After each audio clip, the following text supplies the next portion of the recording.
Shri Guruve Namaha. Shri Chaitanya Manobishtam Sthapitam Yena Bhutale Swayam Rupa Kadamayam Dadati Swapadantikam. Namo Vishnu Padaya Krishna Prasthaya Bhutale Srimate Bhakti Vedanta Swami Niti Namine. Namaste Saraswati Deve Gauravani Pracharine Nirvishesha Shunyavadi Pashyatya Deshatarine. Jai Shri Krishna Chaitanya Prabhu Nityananda Shri Advaita Gadadhara Shiva Sati Gaura Bhakta Vrinda. Hare Krishna Krishna Krishna Hare Hare Hare Rama Rama Rama Hare Hare. Hare Krishna everyone. So we are continuing to read the Nectarean of the Holy Name by His Holiness Sachinandana Swami Maharaj, and we are here in the section of offense against the spiritual master, to not follow the instructions of the spiritual master. So that's like the third offense, and that's where we are in this section. Three kinds of spiritual master.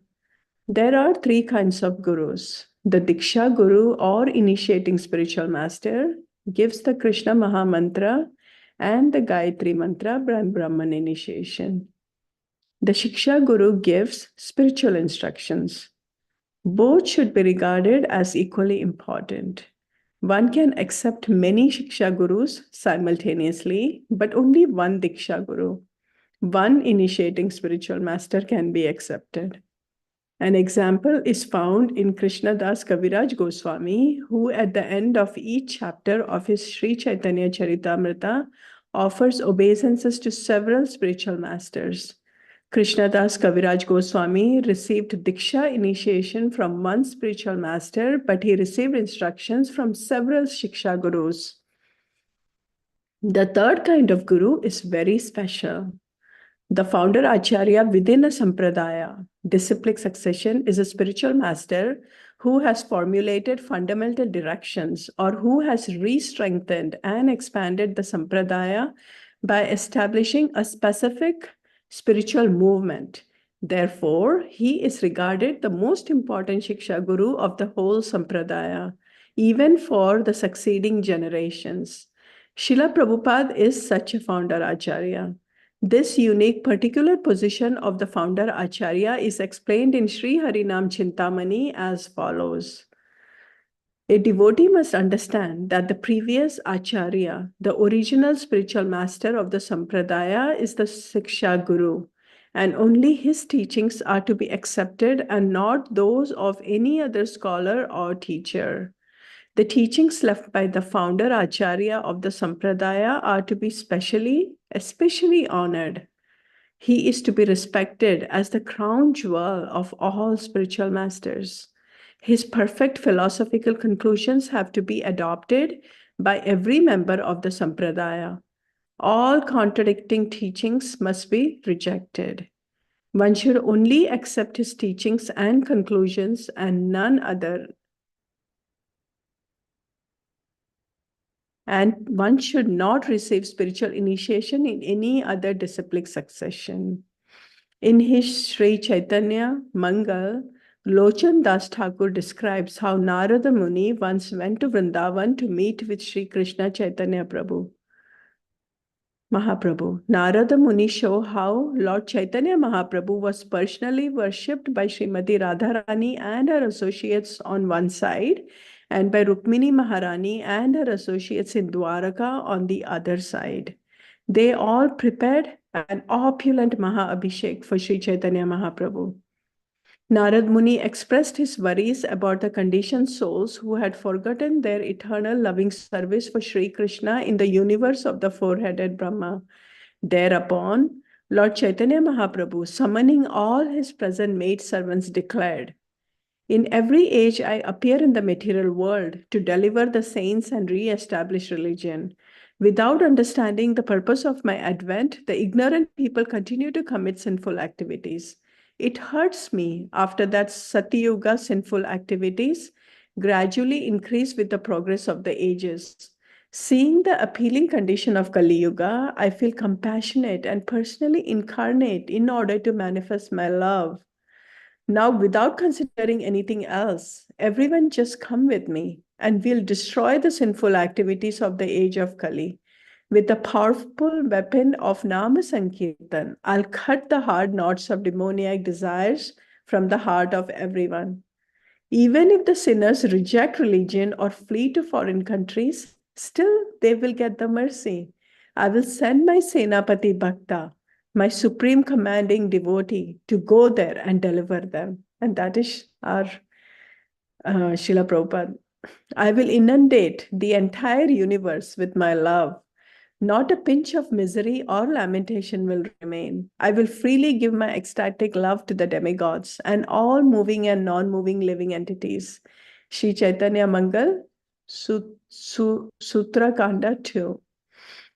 This description of the especially empowered Senapati Bhakta clearly refers to His Divine Grace, Srila A.C. Bhaktivedanta Swami Prabhupada, the founder Acharya of the International Society for Krishna Consciousness, ISKCON.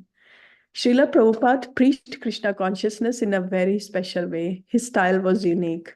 He imparted Vedic knowledge to the West on the basis of the preceding acharyas by extracting the essential points from all the sampradayas and peerlessly expressing them. In this way, he revealed the mature conclusions of the whole spiritual science of the Vedas. This achievement cannot be described in words.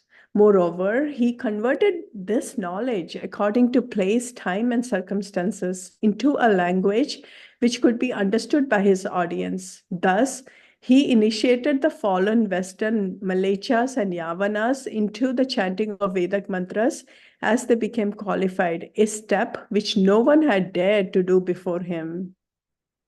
To Srila Prabhupada, we also owe today's custom that both men and women are accepted to practice spiritual life in the temple. Simultaneously, Srila Prabhupada gave us excellent instructions to protect our spiritual life. He stressed very much on a proper spiritual practice. He especially emphasized that one should chant the Hare Krishna Maha Mantra as often as possible. As will be seen later, he actually instructed us to chant 24 hours a day if possible, that is, if our service allowed the time. One should always be faithful and loyal towards the instructions and conclusions of the founder Acharya. One should avoid receiving teachings from other sources since they may imply different directions and cause bewilderment and havoc on one's spiritual path. One should only follow a Diksha Guru or Siksha Guru who very faithfully follows the teachings of the founder Acharya. So, just to conclude today's section, really the focus is on the third kind of spiritual master, which is the founder Acharya. Like for our International Society of Krishna Consciousness, Srila Prabhupada is the founder Acharya.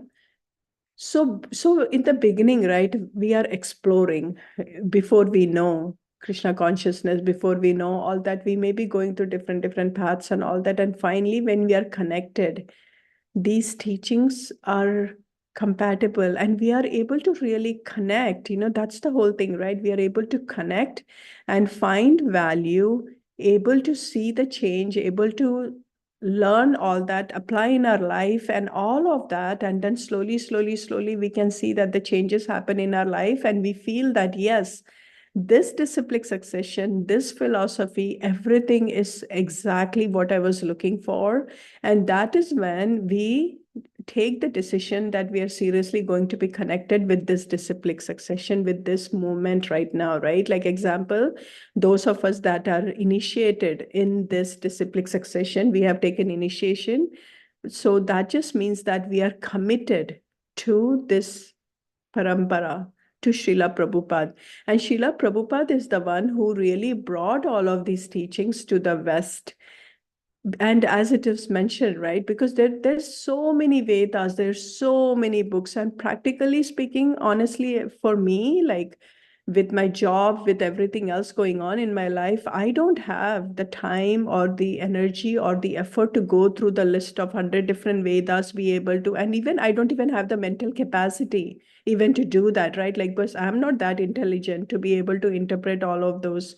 But Srila Prabhupada has taken all of it, made it into like a baby food, right? Cerelac, easy, right? Babies can digest, so like that. He just took all of it because he can do that, and then made it into easy digestible formula for all of us. So we are able to really read these, like Bhagavad Gita, Srimad Bhagavatam, everything, and we are able to understand and interpret because Srila Prabhupada has given all of those purports for us. So really, practically speaking, that's it. And then also the reference was given from the scripture where Sri Chaitanya Mahaprabhu has himself declared that my Senapati is going to go to all over the world and rescue all those fallen souls. So we are very, very grateful that Srila Prabhupada, even though he had such a very comfortable life, I'm just saying like a very auspicious life in Vrindavan. He was in Shishi Radha Damodar temple having a perfect life, but he left all of it in order to come to the US and then deliver so many fallen conditioned souls. So very thankful for everything Srila Prabhupada did. And because of that, we are here practicing Krishna consciousness. So yes, so we are really very much our faith, our full, I guess, dedication should be to Srila Prabhupada. He is our first spiritual master. And then, of course, everybody else, even when we take initiation, our spiritual masters are also committed to